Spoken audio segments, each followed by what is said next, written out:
पापा जी, आपने बताया कि हमारी कलीसिया में किसी दूसरी संगति का पास्टर आ सकता है। हाँ तो उसे आने देना है। हाँ। लेकिन हमारी संगति के पास्टर जी आज्ञा देते हैं कि हमारी आज्ञा के बिना या हमारी मर्जी के बगैर किसी और को लेकर आना ठीक नहीं। हाँ, देखिए, दूसरा संस्था के पास्टर आपके साथ आते समय में आपको उस पास्टर के बारे में अच्छी तरह जान पहचान नहीं है, तो उन्होंने कलीसिया में खड़ा होकर गलत कुछ विचार बोल दिया तो कलीसिया बर्बाद हो जाएंगे। इसलिए दूसरे सीनियर पास्टर से पूछे ये पास्टर सही है या नहीं, इनका उपदेश सही है या नहीं।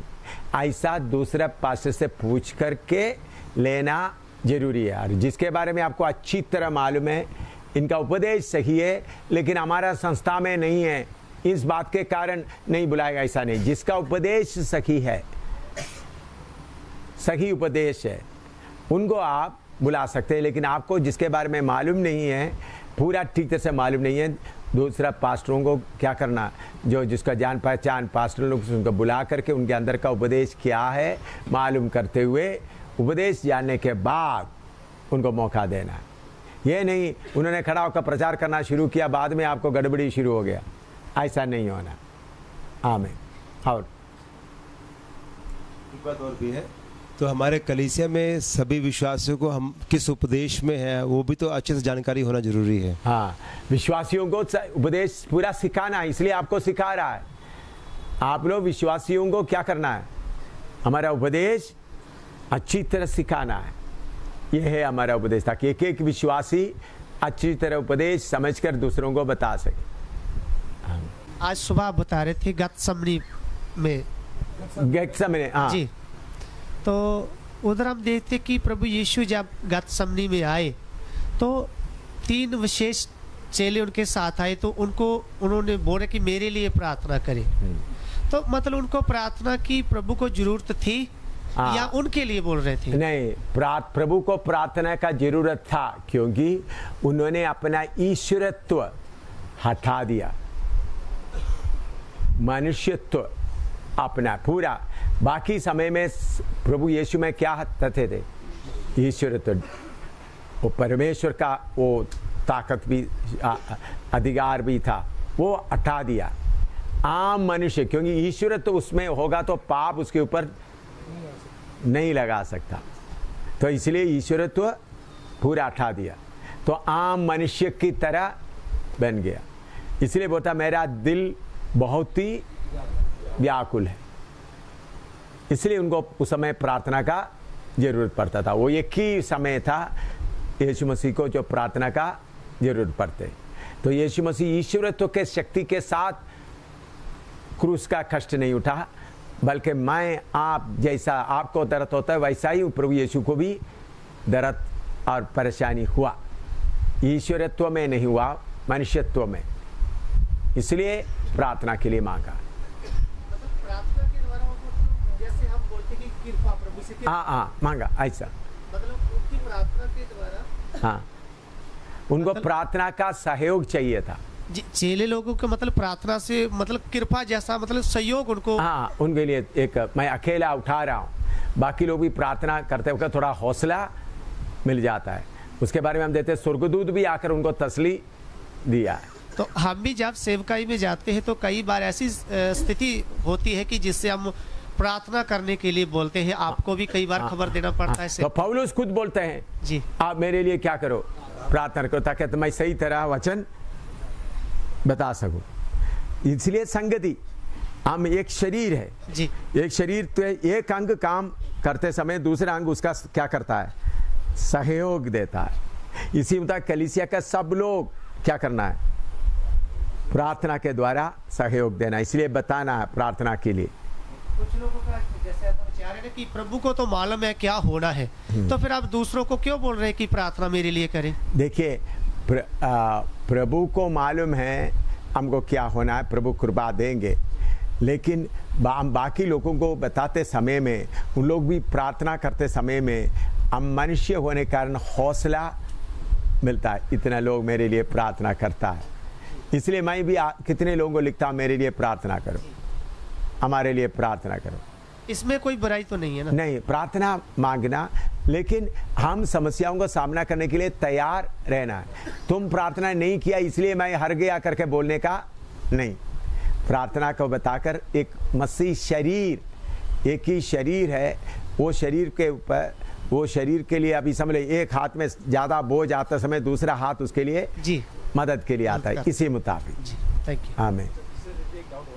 हाँ बोलिए। जैसे अभी आपने बताया कि उसमें ईश्वरत हट गया था, मनुष्य बन गया था, लेकिन जब हम यौना में पढ़ते हैं कि मुझसे मेरा कोई प्राण नहीं छीनता, मुझे अपना प्राण देने का और लेने का भी हक है। हाँ। और जिस समय क्रूस पे प्रभु यीशु मसीह लटके तो उस समय बोलते हैं, हे पिता मैं अपना आत्मा तेरे हाथ में सौंप देता हूँ। हाँ। तो एक नॉर्मल मनुष्य तो ऐसा कर नहीं सकता। हाँ, तो उस समय तो उनके हाथ में ही था अपना प्राण देना। इसलिए उन्होंने पिता मेरे आत्मा तेरे हाथ में सौंप देता हूँ करके बोलते समय में पिता को उनका आत्मा उधर से निकालने का शक्ति है, इसलिए पिता को दे देता है।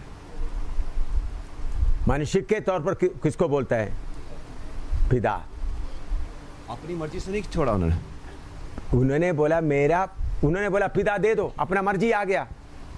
अभी पूरा सब कुछ पूरा हुआ करके बोलने के बाद पिता मेरे आत्मा तेरे हाथ में सौंप देता। उन्होंने प्रभु की सूली पर हम सुनता है सब पूरा हुआ। प्रभु शरीर पर जो कष्ट उठाना वो भी हो गया, अधोलोक में जाकर जो कष्ट उठाना वो भी हो गया। उसके बाद प्रभु बोलता है सब पूरा हुआ। फिर पिता तेरे हाथ में मेरा प्राण दे देता। ये अधिकार मुझे पिता ने दिया करके प्रभु पहले ही यूहन्ना में लिखा है। ठीक है। और हाँ, गतसमनी में अगर पूरी ईश्वरताई हटा दी है तो पतरस के द्वारा कान काटा था वह कैसे जोड़ दिया? हाँ, अच्छा सवाल है। देखिए, ईश्वरत्व तो हटा दिया, चंगा करने का अधिकार हटाया नहीं। हमारे पास भी क्या है? चंगा करने का अधिकार। उधर ईश्वरत्व का जरूरत नहीं है कान ठीक करने के लिए। ठीक है। और पूरा समझ में नहीं आया तो थोड़ा सा चक्कर में पड़। अच्छा, चक्कर में पड़ गया। अच्छा, हाँ ठीक है। शक्ति थी जिसके द्वारा कान जोड़ा। मैंने बोला यीशु मसीह ने गतसेमने से लेकर क्रूस पर प्राण देने तक, क्योंकि उन्होंने अधोलोक में गया तब भी वो चिल्ला रहा है, रो रहा है। इसलिए इब्रानियों में लिखा है उन्होंने मौत से छुड़ाने वाले से क्या किया? विनती किया। तो यीशु मसीह के शरीर से या यीशु मसीह व्यक्तित्व से ईश्वरत्व हट गया। तो आगे जाते समय में उनका चेले में से किसी ने दूसरों का कान काट दिया, उसको कैसा चंगा किया? तो चंगा करने का अधिकार ईश्वर तो दोनों दो है। मैं भी चंगा करता हूं, तो उसका मतलब मेरे अंदर ईश्वरत्व नहीं। वो चंगा करने का बात अलग और ईश्वरत्व अलग। ये चंगा करने का जो मतलब अधिकार है, ये मतलब बारी पुरुष में ये चंगा करने का अधिकार पौलुस को सारे चेलों को भी दिया। हाँ, बोलो। ये जो चंगा करने का जो अधिकार है, हाँ। क्या हमारे बाहरी शरीर में है? बाहरी मनुष्य में है? नहीं, हमारा पूरा व्यक्तित्व में। उसमें बाहरी व्यक्तित्व भी आता है, भीतरी व्यक्तित्व भी आता है। क्योंकि शरीर बाहर है, मुंह भी बाहर है, अंदर से आत्मा बोलता है, तीनों मिलकर इकट्ठा करता है। अभी आप बीमार को हाथ रखते वक्त में क्या करा? आपका हाथ जाकर किसके ऊपर लगता है? बीमार के ऊपर। आप मुंह से बोलता है, करने वाला अंदर बैठा हुआ है। तो इसमें आत्मा, प्राण और शरीर तीनों आता है चंगाई में। मेरा सवाल ये कि जैसे हमारे अंदर भीतरी मनुष्यत्व है, हाँ, तो मतलब उनसे एक तो बाहरी मनुष्यत्व है, एक भीतरी। हाँ। ये बाहरी में है अधिकार। देखिए भाई, भीतरी मनुष्यत्व में है अधिकार, और भीतरी मनुष्यत्व का अधिकार बाहरी मनुष्यत्व में भी, बाहरी मनुष्यत्व का इस्तेमाल करते हुए भीतरी मनुष्यत्व कार्य करते हैं। और प्रभु यीशु मसीह में भीतरी मनुष्यत्व का बात नहीं है, उनका आत्मा और उनका प्राण, उनका आत्मा और प्राण वो किधर से काम करता है? आत्मा प्राण उनका शरीर के द्वारा कार्य करता है। तो यीशु मसीह में आत्मा और प्राण था, ईश्वरत्व नहीं था। तो हम लोगों को चंगा करते वक्त कैसा करता है? हमारा आत्मा प्राण के द्वारा, शरीर के द्वारा करता है। उसमें आत्मा प्राण भीतरी मनुष्यत्व में क्या करता है? बने रहता है। वो अभी आत्मा का एकता का बात अभी पढ़ाने जा रहा है। तो कैसा हमारा भीतरी मनुष्यत्व बाहरी मनुष्यत्व कब्जा करता है, वो बात बताते समय में और क्लियर हो जाएगा। हाँ, और कोई? पास्टर जी, आपने कल शिक्षा देते समय कहा था बाइबल कॉलेज वालों को इस शिक्षा के बारे में ABC भी मालूम नहीं। हाँ। इसे कृपया खुलकर समझाएं। हाँ, बाइबल कॉलेज में पढ़ाते समय आप बाइबल कॉलेज लोगों का उनका सिलेबस देख ले, उनका डिग्री का किताब देख ले, ये बातें उसमें बिल्कुल है ही नहीं। मैंने बहुत लोगों का सिलेबस, डेहराडून का बहुत बड़े माना हुआ कॉलेज देखा, तो तब मैंने सोचा हमारा मामूली विश्वासियों को इससे ज़्यादा मालूम है। उन लोगों को ये सिलेबस, उनको बपतिस्मा वगैरह आता है, उन लोग ज़्यादातर बाइबल कॉलेज में ज़्यादा पढ़ाते क्या बाइबल कौन लिखा था, उसका इतिहास क्या था, उसमें क्या था, और उनका विचार क्या है, इनका विचार क्या है, ऐसा बहुत फालतू बात रह करके करते थे। मैं जो डेहराडून बाइबल कॉलेज में पढ़ने वाले आकर जैकब जॉन और उनका पार्टी वगैरह हमारे पास सदन एशिया बिल्कुल आकर, फिर जाकर उन लोगों को पूरा नोटबुक भी जो डेहराडून का नोटबुक भी फाड़ दिया। बोला 3-4 साल का जो पढ़कर आया था ये कोई काम का नहीं, बोलकर फाड़ दिया। मेरे सामने फाड़ रहा था, क्योंकि वो ये नोटबुक हमारे पास रहेगा तो खतरा है, क्योंकि उसमें कुछ आत्मिक बात नहीं है। तो बाइबल कॉलेज बुद्धि से चलता है। अभी मैं आपको पिछले दिनों में पढ़ाना शुरू किया आत्मिक पाप, आत्मिक मलिनता। आप लोग कहीं इसके पहले कहीं सुना था इसके बारे में? और अभी प्रेम में सिद्ध होना, प्रेम में नींव डालना, कहीं सुना था? अभी मैं आत्मा का एकता के बारे में सिखाने जा रहा हूं। ये बातें, गहरी बातें इन लोगों को मालूम नहीं है, क्योंकि उस अनुभव में आया नहीं। कैसा सिद्धता की ओर, अभी कैसा परमेश्वर परखता है, ये बात बोलेगा तो उन लोग बोले परमेश्वर कहाँ परखता है? परमेश्वर आशीष ही देता है, चंगाई करता है, परमेश्वर जाल में फंसाता है। मैं अमेरिका में बड़ा कन्वेंशन था। कन्वेंशन में मैं भजन संहिता 66 से बोलकर प्रचार कर रहा था, परमेश्वर जाल में फंसाता है। तो मेरे सामने रो में कम से कम 40-50 पास्टर लोग बैठे हुए। पास्टर लोगों का चेहरा क्या हो गया, सामने बैठा हुआ। अच्छा, उन लोग सोच रहे थे, उन लोग ऐसा सोच रहा था, मुझे खड़ा होकर बोले कि ये प्रचार बंद करें, ये हमारा ऐसा सोचा था। बाद में बताया, मैंने बोला परमेश्वर कभी आपको परखता है, परमेश्वर आपको जाल में फंसाता है, trap you in the net. मैं अंग्रेजी में बोल रहा था। परमेश्वर put heavy weight on you, ये सब बता दिया। तो एक पास्टर तो उठने को था, मैंने देख रहा था वो बाइबल पढ़कर उठने का जैसा था, लेकिन उठा नहीं। बाद में भजन संहिता 66 पढ़कर मैं बोलता, उन लोग आंख भी बड़ा हो गया। उन लोग बोलते, बाद में बोलते थे ये हम कितने बार पढ़ा है, लेकिन परमेश्वर जाल में फंसाता करके अभी तक हमको मालूम नहीं हुआ। फिर यिर्मयाह से पढ़ने के बाद बोला, भाई तो हम अभी दोबारा पढ़ना पड़ेगा तुम्हारे पास आकर। मैंने बोला नहीं, ऐसा नहीं, आप वो तो सीनियर पास्टर लोग हैं।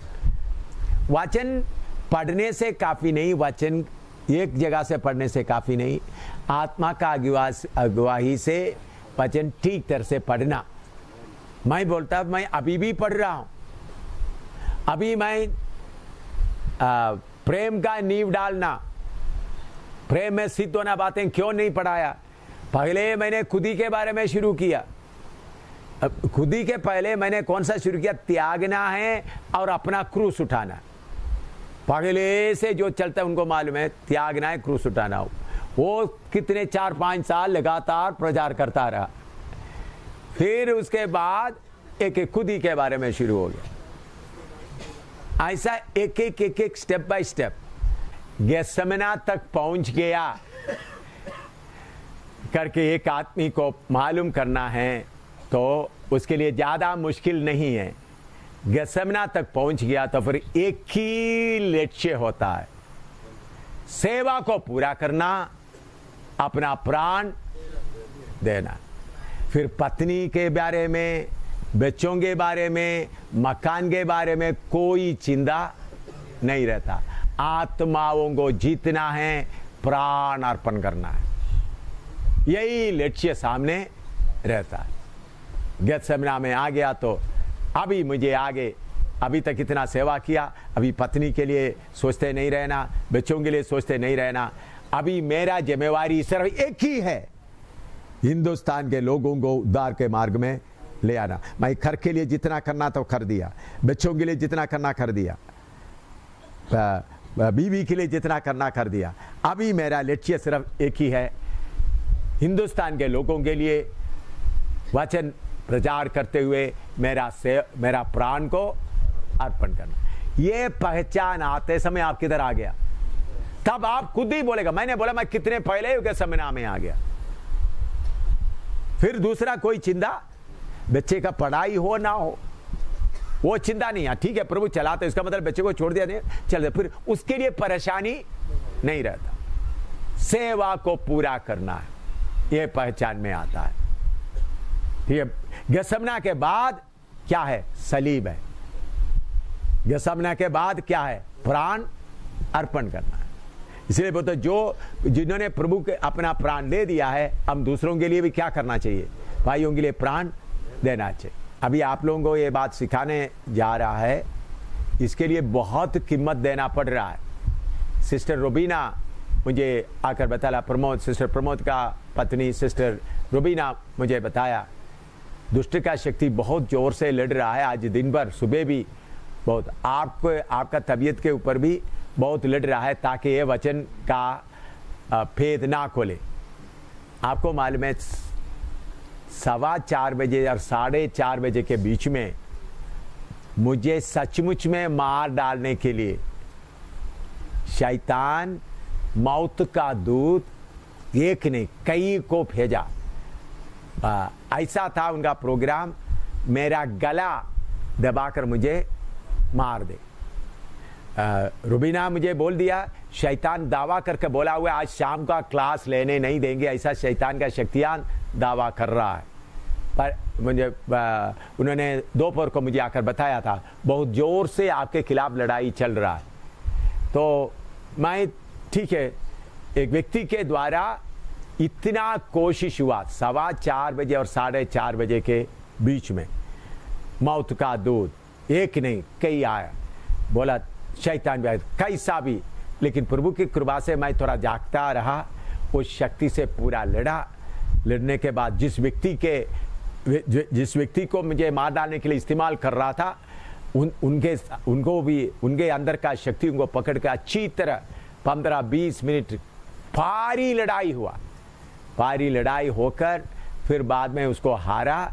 मैं उनको भेजा नहीं, मैंने बोला ये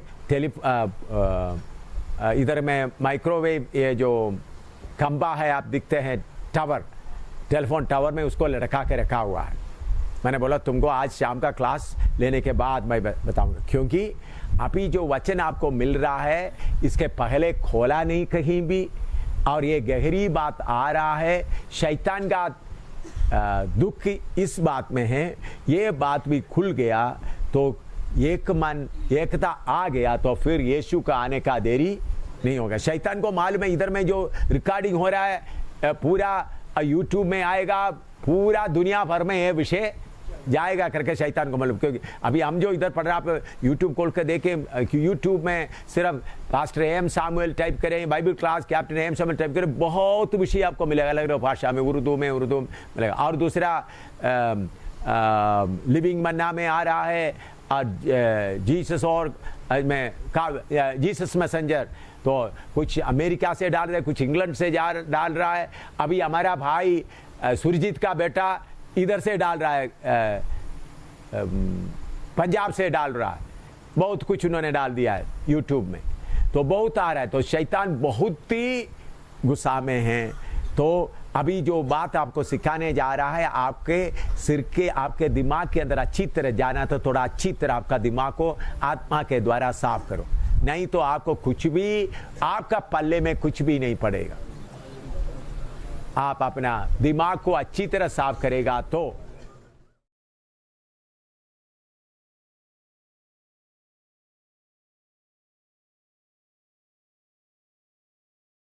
एफिसियों की पत्री 4 का 1 से 7 तक पढ़े। एफेसियंस 4:1-7, एफेसियंस 4:1-7, एफेसी 4 का 1 से 7 तक पढ़िएगा। इसलिए मैं जो प्रभु में बंदी हूँ तुमसे विनती करता हूँ कि जिस बुलाहट से तुम बुलाए गए थे उसके योग्य चाल चलो, अर्थात सारी दीनता और नम्रता सहित और धीरज धरकर प्रेम से एक दूसरे की सह लो और मेल के बंधन में आत्मा की एकता रखने का यत्न करो।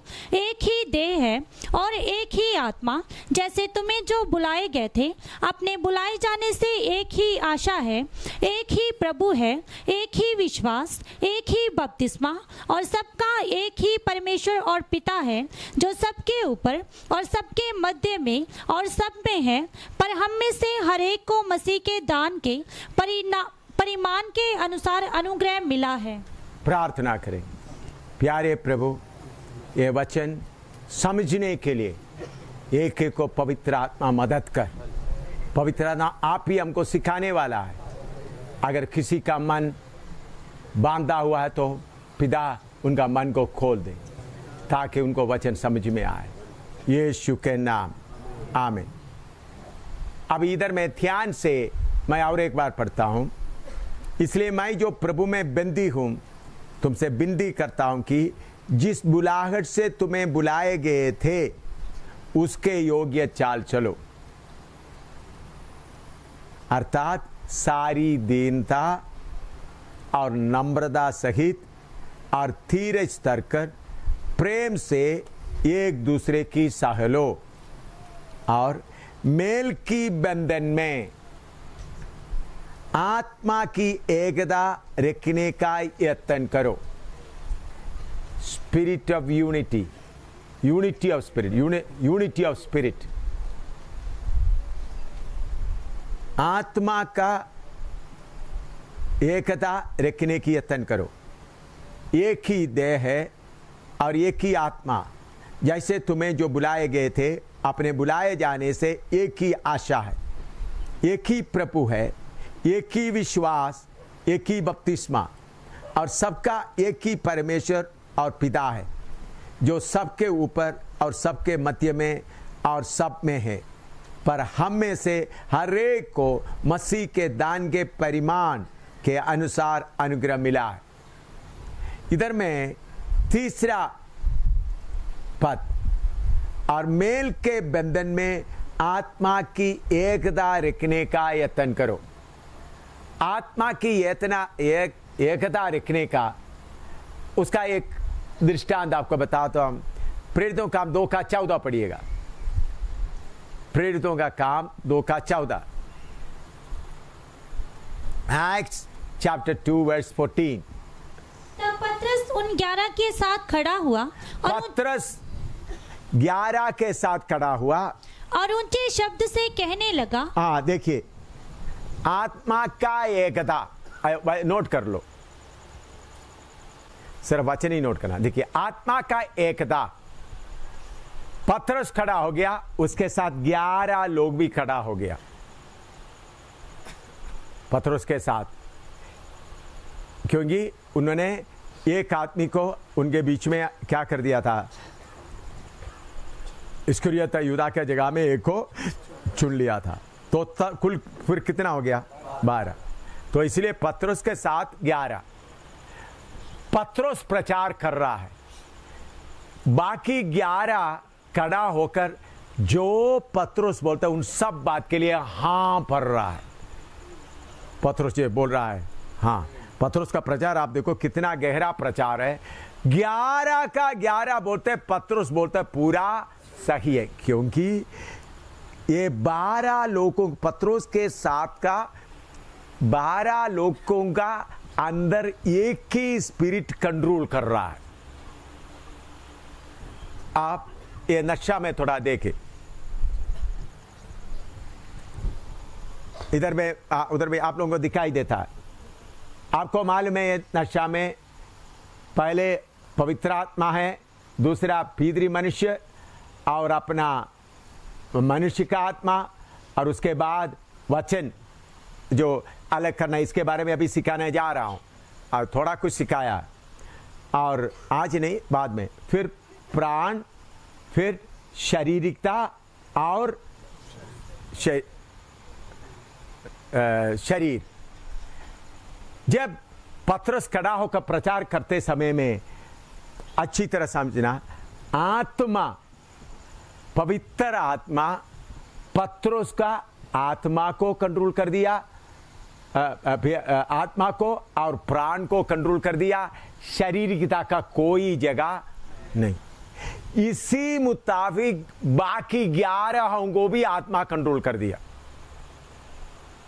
जब बाकी 11 को भी आत्मा कंट्रोल कर दिया तो भी किसी का प्राण का बुद्धि आने का जगह नहीं है, निर्णय लेने का शक्ति आने का जगह नहीं है, और शारीरिकता भी सबका क्या हुआ है, बांधा हुआ। इसका मतलब सिर्फ एक का नहीं बल्कि पूरा लोगों को आत्मा कंट्रोल में ले लिया।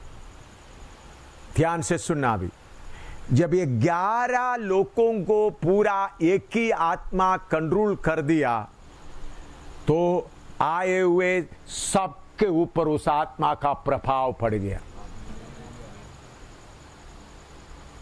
इसलिए उस दिन 3000 बपतिस्मा लेने के लिए तैयार हो गया। पौलुस क्या प्रचार कर रहा है? तुमने सूली पर चढ़ाया।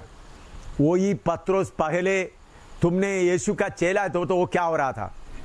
इनकार कर दिया। तो बोलता तुमने किया। तो उसका मतलब उनका अंदर का आत्मा पूरा कंट्रोल करने का हालत में आया, एक का नहीं।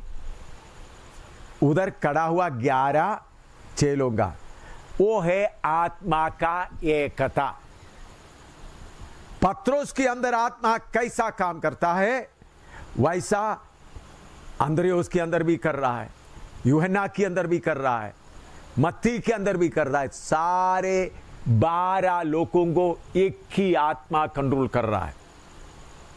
एक ही आत्मा कंट्रोल करने के समय में अपना बुद्धि से सोचने का मौका ना पत्रोस को है। अभी लिखो मत, लिखने के बाद में समय देगा। ना पत्रोस को है ना यूहन्ना को है, सबको आत्मा कंट्रोल कर रहा है। तो उसका मतलब आत्मा अरेस्ट करके सबके ऊपर हुकूमत करने का एक हालत आ गया। ऐसा एक हालत आने से उधर बाकी लोगों को, वाद विवाद करने वालों को, किसी कोई उधर में कोई आश्चर्य काम नहीं हुआ। अच्छी तरह सुनना, उधर में कोई मरे हुए जिंदा नहीं हुआ, उधर में कोई लंगड़ा नहीं चला, उधर में कोई प्रभु यीशु मसीह खाना खिलाया, वो नहीं हुआ। सिर्फ आत्मा की एकता में वचन प्रचार किया तो उस आत्मा का शक्ति सबको कंट्रोल करने के कारण उन लोग बोलते हैं हम अभी क्या करें। 40 दिन पहले उन लोग क्या किया था? 50 दिन पहले उन लोग क्या किया था? इनको सूली पर चढ़ाओ, इनको सूली पर चढ़ाओ। वही लोग बोले अभी हम क्या करें? उसी यीशु के नाम से बपतिस्मा लो। 3000 बपतिस्मा ली। उसके पहले कुछ लोग टट्टे कर रहे थे, कुछ लोग मजाक कर रहे थे। ये क्या क्या बोल रहे, ये लोग दाखरस पिया हुआ ऐसा बोल रहे थे, मजाक कर रहे थे। लेकिन आत्मा की एकदम पढ़िए, ऐसा हुआ नहीं था। देखिए प्रेरितों का 2 अध्याय में पढ़िएगा,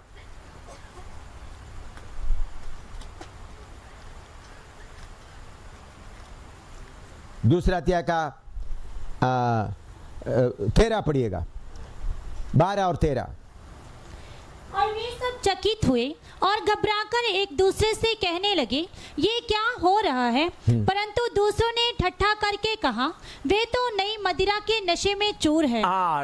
बाकी लोगों ने बोला, ठट्ठा करके बोला, ये नया दाखरस के अधीन में है। उस समय कौन खड़ा हो गया? पतरस खड़ा हो गया। ये 12 लोग एक ही आत्मा का मेल में, under the unity of one spirit खड़ा हो गया, तो पूरा सिचुएशन क्या हो गया? कंट्रोल में हो गया। तो जब इनका प्राण कोई सोचने, अभी मैं इधर खड़ा होकर प्रचार कर रहा हूं, आप लोगों का कितना मन कहां है कहां है कहां है करके एक एक को खड़ा होकर पूछने से सच्चाई बताएगा तो बताएगा। लेकिन उधर में आत्मा का एकता, आत्मा का एकता आना है तो पूर्ण समर्पण चाहिए। अपना खुदी के ऊपर का पूरा कंट्रोल चाहिए। ये लोग 10 दिन इंतजार करते करते क्या किसमें आ गया?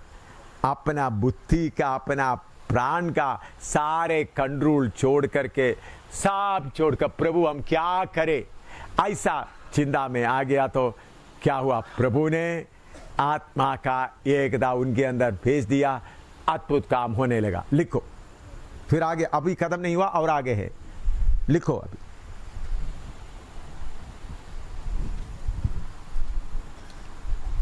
आत्मा का एकता कैसा आता है? अन्य भाषा बोलने से एकता नहीं आता, ताली बजाने से एकता नहीं आता, जोर से यीशु की जय बोलने से भी एकता नहीं आता।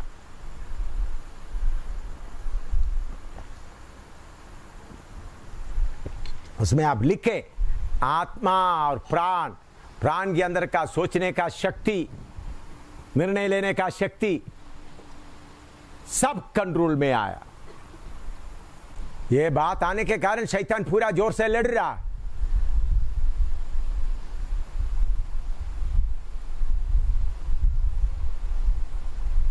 आज सुबह पढ़ा था, स्टेज में आकर लड़ने के लिए आया शैतान।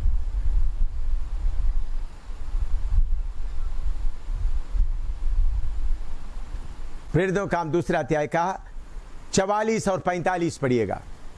Acts chapter 2 verse 44 and 45। Acts chapter 2 44 and 45। प्रेरितों काम 2 का 44 और 45।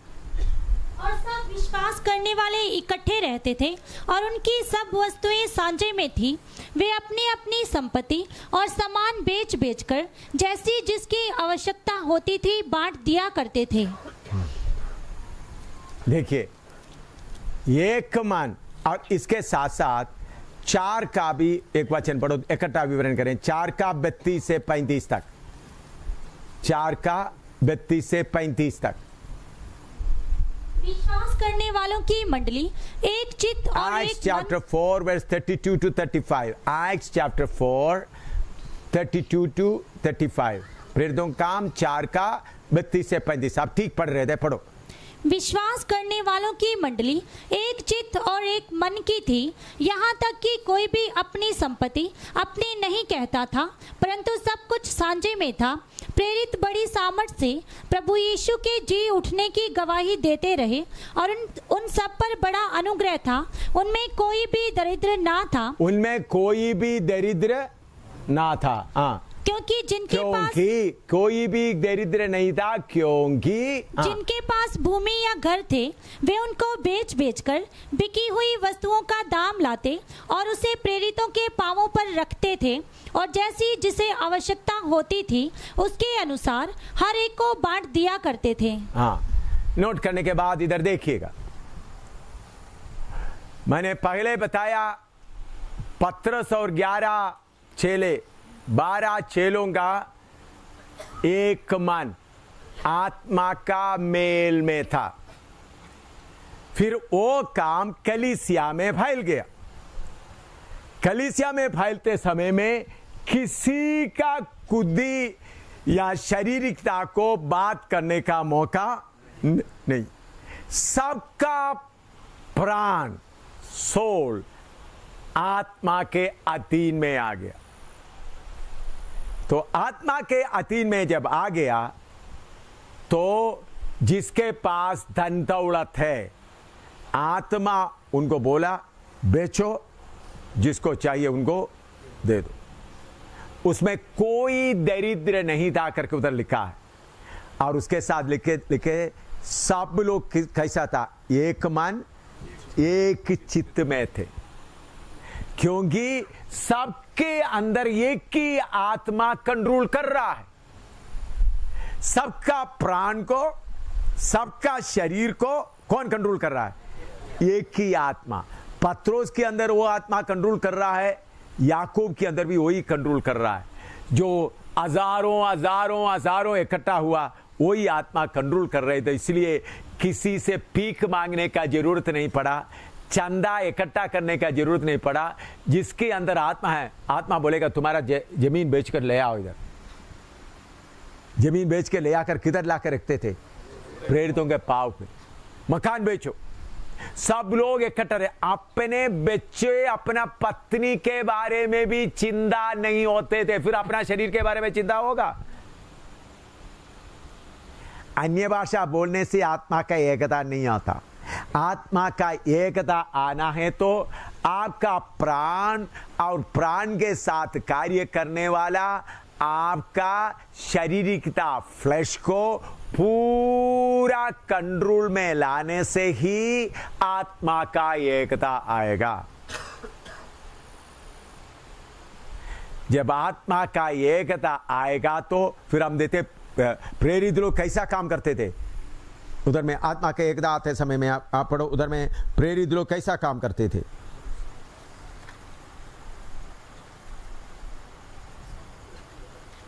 चार का 35 पढ़ो, 4 का 33 पढ़ो। प्रेरित बड़ी सामर्थ से प्रभु यीशु के जी उठने की गवाही देते रहे। हालेलुया। क्योंकि मकान रखने वाला, जमीन रखने वाला बेच करके क्या कर रहा है? इधर पत्रोस खड़ा होकर बोल नहीं रहा, देखो इधर में कुछ फूका रह रहा है, तुम लोग लाओ। नहीं, पत्रोस को बोलना नहीं पड़ रहा है, यूहन्ना को बोलने नहीं पड़ रहा है, आत्मा कंट्रोल कर रहा है। जरूरत किसी सच का कि सब एक ही आत्मा का एकता आएगा तो किसी का भी जरूरत है तो सबका जरूरत जैसा होगा। तीन लोग इधर आ जाए, तीन भाई लोग, थोड़ा आपको समझाता हूं। 3 भाई लोग इधर आ जाए, थोड़ा हाथ आपस में पकड़ के करें।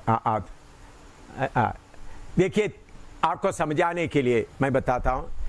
आत्मा का एकता आ गया तो पास्टर अंशराज सैनी का जरूरत, इनका भी जरूरत है। इसका मतलब पास्टर अंशराज सैनी को किसी एक चीज दे दिया तो ये भी खुश हो जाता है, क्योंकि देह एक ही है, आत्मा एक ही है, प्राण एक ही है। इधर में लिखा है सब लोगों का एक मन एक चित्त थे। तो आत्मा, इनको भी आत्मा कंट्रोल कर रहा है, इनको भी आत्मा कंट्रोल कर रहा है, इनको भी आत्मा कंट्रोल कर रहा है, सब बराबर। आत्मा की एकता आते समय में क्या आता है? पूरा बराबर। उसमें एक आदमी अनन्या सफीरा क्या सोचा? अपने लिए थोड़ा सा रेख दिया, गिरकर मार गया।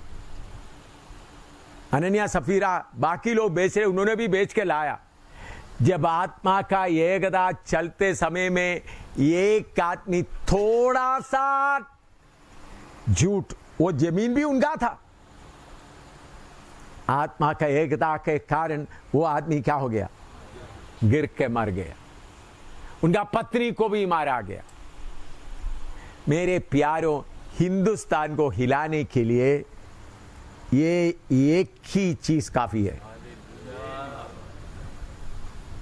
पैसा नहीं चाहिए, बाकी मदद नहीं चाहिए, आत्मा का एकता में आए, हिंदुस्तान घुटना टेकेगा।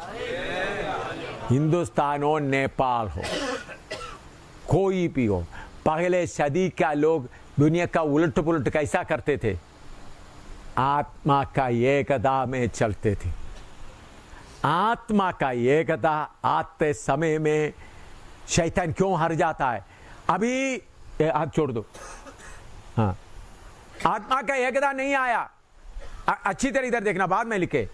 इसमें 100% में, आप गलती नहीं समझना, बताने के लिए 100% में 80% आत्मा है, 20% शारीरिकता। 80% आत्मा, इधर में आता है 85% आत्मा, 15% शारीरिकता। इधर में आते वक्त 90% आत्मा, 10% शारीरिकता। ये शारीरिकता थोड़ा थोड़ा रहने के कारण इनको आपस में जुड़ नहीं सकता, आत्मा का एकता नहीं होता। इन्होंने अपना 20% शारीरिकता को निकाल दिया, इन्होंने अपना 15% निकाल दिया, इन्होंने 10% पर जोड़ दीजिए। फिर शैतान को कोई जगह इन तीनों के बीच में नहीं है। थोड़ा इनके अंदर होते वक्त कौन साथ खड़ा होता है? शैतान साथ खड़ा होता है। तीनों के अंदर पूरा एकता होता, रोशनी रोशनी है। अंधेरा के लिए कोई जगह है ही नहीं। शैतान को भागने के अलावा क्या कर सकता है? जब 20% है तो शैतान इधर आ जाए। हाँ, काला कपड़ा पहना हुआ, धन्यवाद हो प्रभु का दास। हाँ, तो 20% है तो पीछे कौन खड़ा है? हैं? पीछे शैतान खड़ा है। हाँ, आप ही आ जाओ। हाँ, काला कपड़ा पहना। हाँ ब्रदर, आप ही आ जाओ। हाँ, आप ही आ जाओ। हाँ हाँ, और एक, हाँ, आप ही आ जाओ, आप ही आ जाओ। बलकार। हाँ हाँ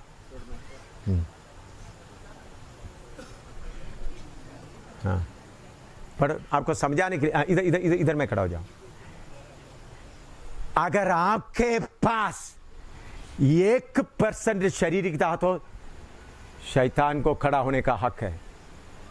अगर आपके पास 1% खुदी है तो शैतान को खड़ा होने का हक है। आज मुझे मार डालने के लिए कितने जोर से कितने मौत का दूध आया। 4:15 और 4:30 बजे का बीच में अकेला लड़ा। एक व्यक्ति के अंदर इतना शक्ति आके मेरा गला उठने के लिए 1 सेकंड का काम है। मैं थोड़ा जागा, देखा तो हिल नहीं सका शैतान को। बोलता है बाप ने हमको भेजा इसलिए, मैं उनको बहुत गुस्ती किया, बाप ने भेजा इसलिए आए। तो अच्छी तरह सुनो, अगर आपके पास 10% शरीर के दांत हो, इसको शैतान को खड़ा होने का हक है। रोशनी नहीं जलेगा। 15%, अभी आप दोनों नीचे बैठे, तीनों तीनों तीनों, हाँ तीनों तीनों, हाँ नीचे बैठो। नीचे बैठा तो भी अंधकार क्या है? उधर कार्य कर रहा है। तो एक एक निकल के जाओ, निकल जाओ। ये तीनों आत्मा की एकता में आया तो इतना रोशनी आता है, शैतान अपना सारा अड्डा तोड़कर भागना है। उनको, शैतान को उनके अड्डे में भी रह नहीं सकता। इसलिए प्रभु ने बोला 2 आदमी एक मन होकर कोई मांगेगा तो क्या होगा? हो जाएगा। क्यों? शारीरिकता के लिए कोई, आपको मालूम हो गया आपका शारीरिकता खुद ही कितना बर्बादी करता है। जिसको आप प्यार करके पालता है, जिसको आप चुमते हुए रखता है, कितना बर्बादी करता है। मैं ये समझने के बाद मैं अपने में बहुत सख्त हूं। मेरा पत्नी के जीवन में भी, बेटे के भी। मैं बोले इस लकीर में इधर में रहेगा, उसमें पत्नी का मर्जी पूछने का सवाल ही नहीं होता। बेटे का मर्जी पूछने का सवाल ही नहीं होता। जब मुझे मालूम है ये है बस ऑर्डर। मैं आपको इधर में आया हुआ मेरा भाई लोग, मैं एक बार केरला में चले गया, वड़श्शेरी किरा में। बस स्टैंड में जब उतरते ही उधर का ऑटो रिक्शा वाला बाकी लोग बोलने लगा ओ शरणार्थी का भाई आ गया। शरणार्थी का मतलब क्या, उम्मीदवार। मेरे भाई को कुछ लोग बोल दिया तुम क्या करो, उम्मीदवार को जो उम्मीदवार बनो। तो सब लोग मिलकर उनको क्या बनाया, उम्मीदवार, एमएलए के लिए खड़ा होने के लिए। तो मैं ऑटो रिक्शा घर में गया, मेरा सामान वरांदा में रख दिया। मैं मेरा पिता को घर के अंदर मैं नहीं गया, सामान बाहर रखा, उधर वरांदा में रखा, घर के अंदर। मैं पिता को बुलाया, पिता इधर उम्मीदवार चाहिए या प्रभु का सेवक चाहिए, आप बोलो। किसको बोला मैंने? मेरा पिता को। केरला में एक उम्मीदवार मिलना बहुत बड़ी ऊंचा, क्योंकि बाद में मिनिस्टर बनेगा, बहुत कुछ लोग सब पीछे। एक को उम्मीदवार बनाने के लिए लोगों को पकड़ते हैं ताकि मुझे उम्मीदवार बनाओ। मेरा भाई को उम्मीदवार बना दिया। एक हफ्ता ही हुआ था उम्मीदवार बना के, इलेक्शन आ रहा था। मैंने मेरा पिता को बोला इस घर से प्रभु का सेवक चाहिए या उम्मीदवार चाहिए? मेरा पिता ने बोला प्रभु का सेवक। तो मेरा भाई को बाहर बुलाया, पेड़ से 500 रुपया लेकर उनके हाथ में पकड़ लिया। उम्मीदवार बना तो घर से गेट आउट। मैं उसी समय पर अगर घर में रहना तो जाकर उम्मीदवार का वापस लेकर इधर आओ, गेट आउट। वही दोनों भाई आए थे इधर में, क्या बोला? वो घर से निकलने के बाद मैं मेरा सामान अंदर रख दिया। क्यों? हमारा खुदी के साथ हम वचन को तोड़कर थोड़ा समझौता करेगा तो वो क्या करेगा? और बातें लाएगा। प्रभु को आत्मा का एकता चाहिए। आत्मा का एकता आना है तो इनका खुदी 100% ताबे में, इनका भी खुदी 100% ताबे में, इनका भी खुदी 100% ताबे में आएगा तो ही आत्मा का एकता आएगा। क्योंकि आत्मा इनको हुकूमत कर रहा है, आत्मा इनको हुकूमत कर रहा है, आत्मा इनको हुकूमत कर रहा है। तो ऐसा करते समय में सब लोगों का प्रॉपर्टी क्या हो गया? सांझे का हो गया। आत्मा का एकता हो गया तो एक शरीर बन गया। विंसन का जरूरत अंशराज का भी जरूरत का बराबर है, कोई स्पेशल नहीं, एक ही देह। नया यरूशलेम में यही है। प्रभु चाहता है अभी इधर भी ये हो, इसलिए पौलुस बोलता है आत्मा की एकता का यत्न करो। आत्मा की एकता का यत्न करो। थोड़ा कुछ समझ में आया? लिखो और प्रार्थना करो, बाकी बाद में बताएंगे। जाओ। ये अगर आप गहराई से समझेगा तो अंधकार का शक्तियों को आपके सामने खड़ा होने का हिम्मत नहीं होगा। मैं ऐसा अंधकार का शक्ति को जीतने के बाद बोल रहा हूं, एक जगह में नहीं। आपके अंदर और मेरे अंदर में परमेश्वर रखा हुआ आत्मा का शक्ति वो कितना बड़ा है, हम कोई नाप नहीं सकता। उस ताकत के सामने रोमी हुकूमत को भी खड़ा नहीं हो सका।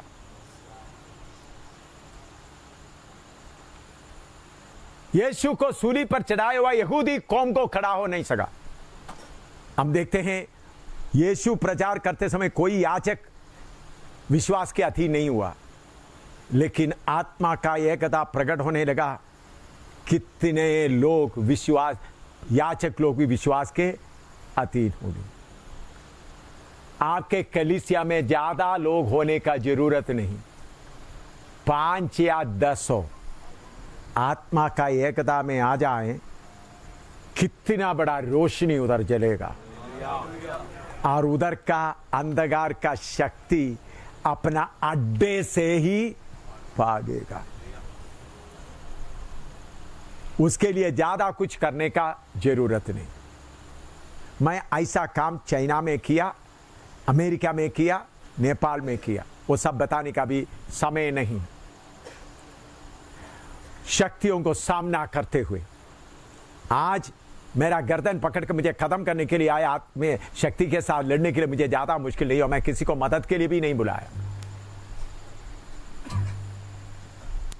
मेरे प्यारों, आपका पूरा रोशनी आना है तो अभी एक काला दे दीजिए, वो दे दीजिए।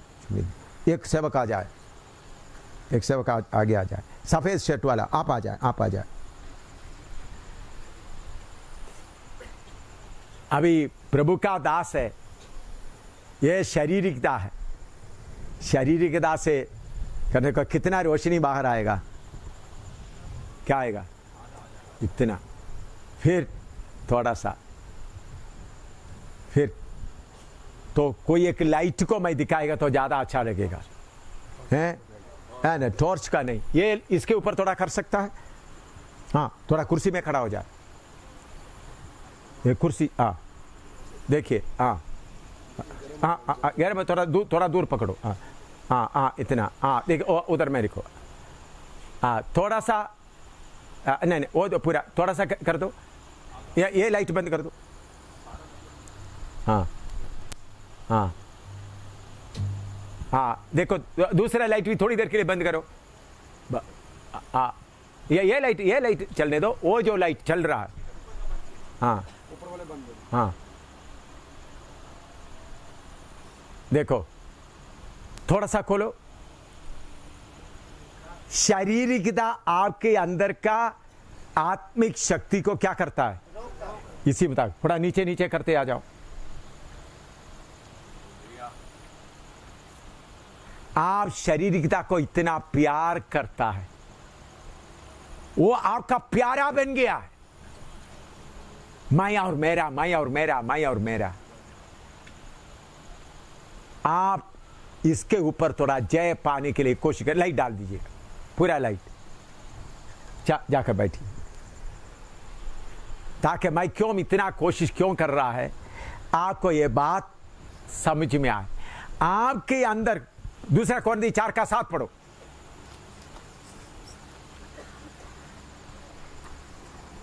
दूसरा कोरिन्थी 4:7।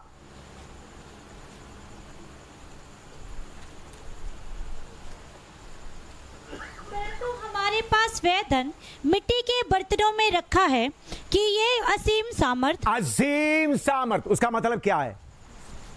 सीमा नहीं है, लिमिट नहीं है, असीम सामर्थ। दूसरा कोरिन्थी 10:3 और 4।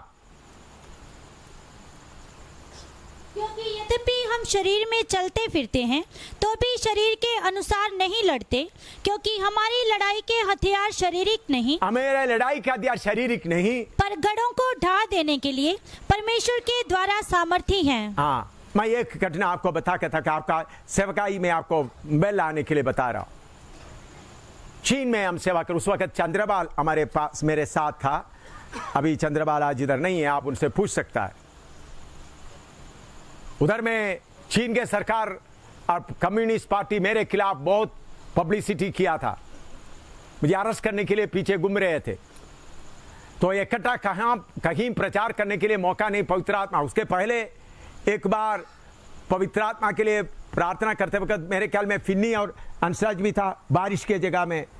हाँ, समुद्र के किनारे में बारिश हो रहा था। आप ही थे उधर में, फिन्नी भी थे। हाँ, 2-3 लोग थे। बारिश गिर रहा है समुद्र के किनारे, उधर में पवित्र आत्मा। कितने लोग पवित्र आत्मा पाए? क्योंकि कमरे में कहीं भी नहीं कर सकता, तो फिर बहुत मुश्किल हो गया। फिर हमको एक सीक्रेट मालूम हो गया, समुद्र के अंदर एक टापू है। रात को टापू में जाएंगे, करीबन 150 लोग, 160 लोग हैं। 3 बोट में गए उधर, रात को 8 बजे उधर गए। चंद्रबाल भी साथ था। उधर में एक टापू में, उधर कोई लोग नहीं है। उधर उनका बाउंड्री के बाहर है, हमको अरेस्ट करके जेल में डाल देगा। 8 बजे गए तो उधर में जाकर उस टापू में उतरा, 163 लोग पवित्र आत्मा से भरपूर हो गए। वापस आने के देखते समय में समुद्र में एक बड़ा लाल अस्कर खड़ा हो गया। खड़ा होकर एकदम ऐसा फूंक मारा, 3 बहन लोग एकदम बेहोश होकर गिरकर चिल्लाने लगा। फिर उनमें से बोल रहे थे, तुमको वापस जाने नहीं देगा। मैं आमने सामने जैसा आपको देख रहा उसको देख रहा। मैं बोला यीशु के नाम से वो तीनों को छुड़ाया। आगे जाकर देखो, जो समुद्र के अंदर हमारा बोट तीनों उधर में खड़ा किया। उधर में एंकर है, पानी में एंकर डालता, काफी नीचे है। 2 बोट का एंकर निकलाया। जिस बोट में मैं आया उसका एंकर नीचे समुद्र के अंदर फंसा हुआ है, वो निकाल नहीं सकता। उधर में फंस गया। तो मैंने बोला कोई स्विमिंग करने वाला आता है तो एक आदमी उठता, तो मैंने बोला ये रस्सी से नीचे उतरो। तो उस समय वो सांप क्या कर रहा है, वो लाल असगर सिर उठा कर मैंने यीशु के नाम में मैं तुम्हारे ऊपर हमला करता हूं। भाग गया, आंगर में निकल गया। हम लोग सुबेरे होने के पहले किधर आ गया, वापस देश में आ गए। अगर हमको गवर्नमेंट या कोई पुलिस देख लिया तो हम 163 और 2 165 लोगों को जेल, कभी बाहर नहीं आ सकता। फिर भी हम लोग गए। इतना मुसीबत क्यों?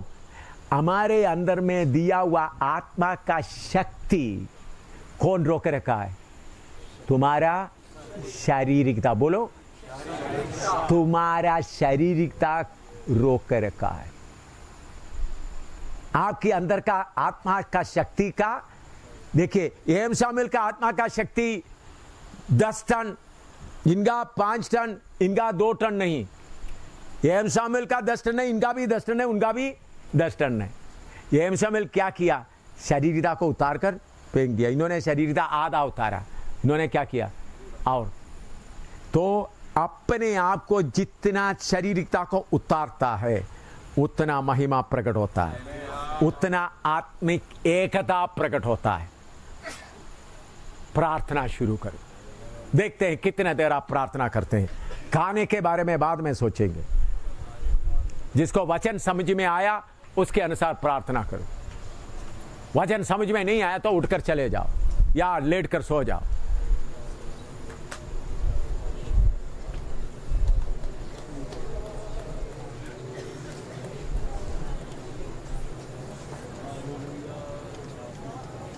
स्वर्ग का पवित्र आत्मा का शक्ति अनलिमिटेड है, अजीम सामर्थ है।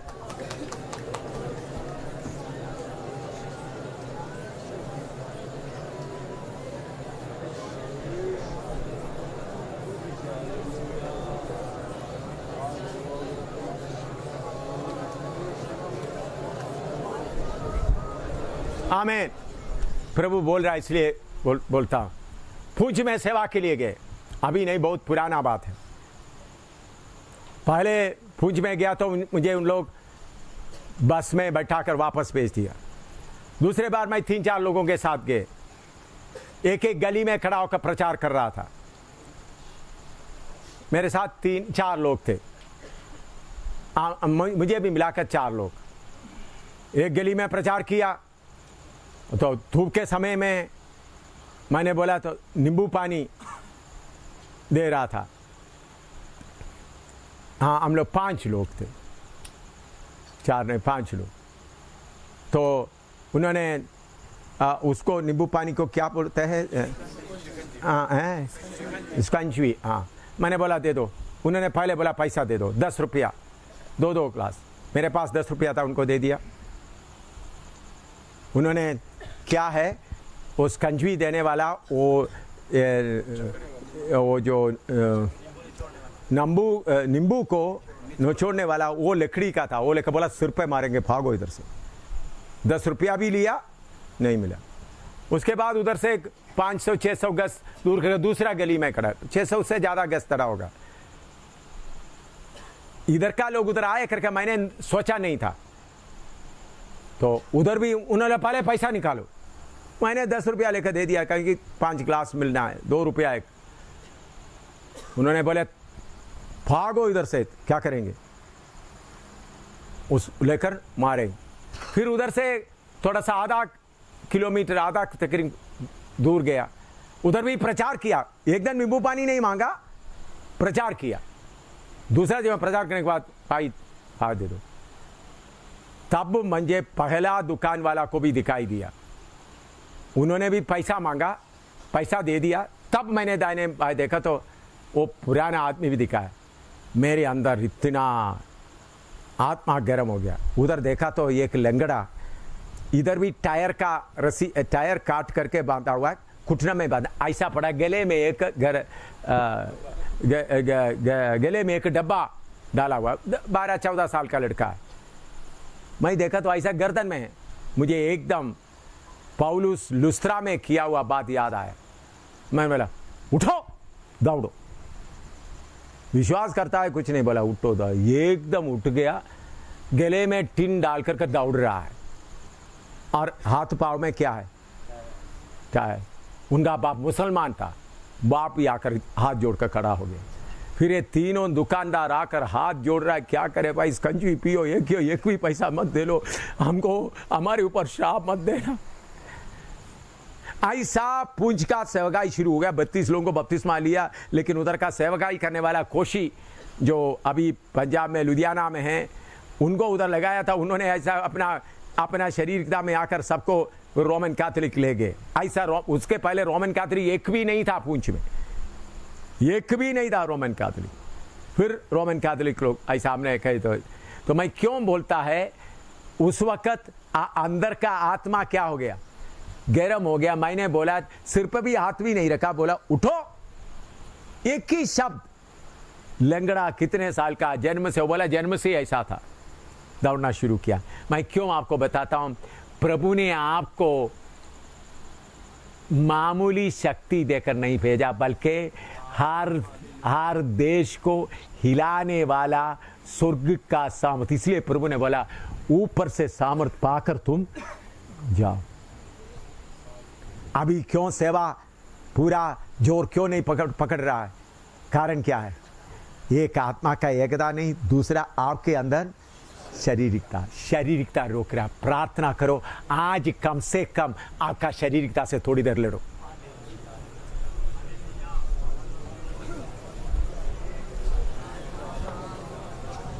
आपके अपना शारीरिकता से लड़ो।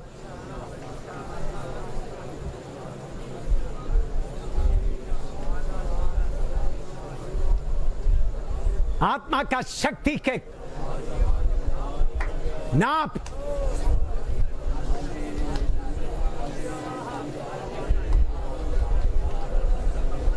आत्मा का एकता से क्या क्या हो सकता।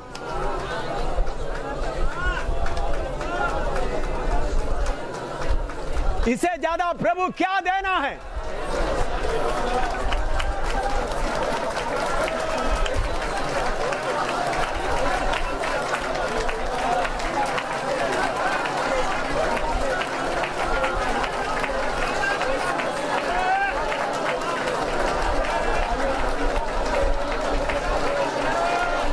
खुदी का कपड़ा फाड़ो, खुदी का कपड़ा फाड़ो, खुदी का कपड़ा फाड़ो।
आपसे विनती करता हूं,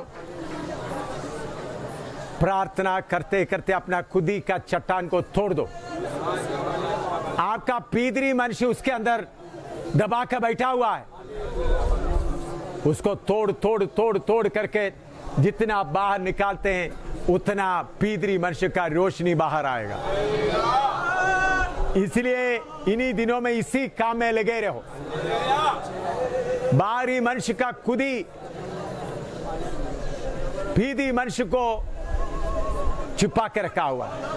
वचन का तोड़ा के द्वारा तोड़कर जितना टुकड़ा निकाल कर फेंक दोगे उतना रोशनी प्रकट हो जाएगा। फिर आत्मा का एकता प्रकट हो जाएगा। आत्मा का एकता एटम बॉम्ब, न्यूक्लियर बॉम्ब के कितना ज्यादा ताकत वाला है। इसके लिए इन्हीं दिनों में आत्मा का एकता पाने के लिए अपना खुदी का चट्टान को तोड़ो तोड़ो तोड़ो, उसी में बने रहो। जिधर खुदी प्रकट होता है उसको। अभी प्रभु का दास आगे आकर प्रार्थना करके सभा समाप्त करेंगे। सर्वशक्तिमान पिता, हम आपको धन्यवाद करते प्रभु, आपने अपने वचन के द्वारा हमसे बातें की खुदावन। होने दे प्यारे खुदावन, इन दिनों में जब तूने मौका दिया खुदावन, अपने आप को पूरी रीति से समर्पण करते हुए खुदावन, अपनी शारीरिकता को बंद रखते हुए, पिंजरे में कैद करते हुए खुदावन, उस महिमा को प्रकट करने पाएँ जो तू एक एक जीवन से चाहता है खुदावन। प्रभु, हम सब पर तेरी कृपा हो, यीशु मसीह के नाम में, आमीन।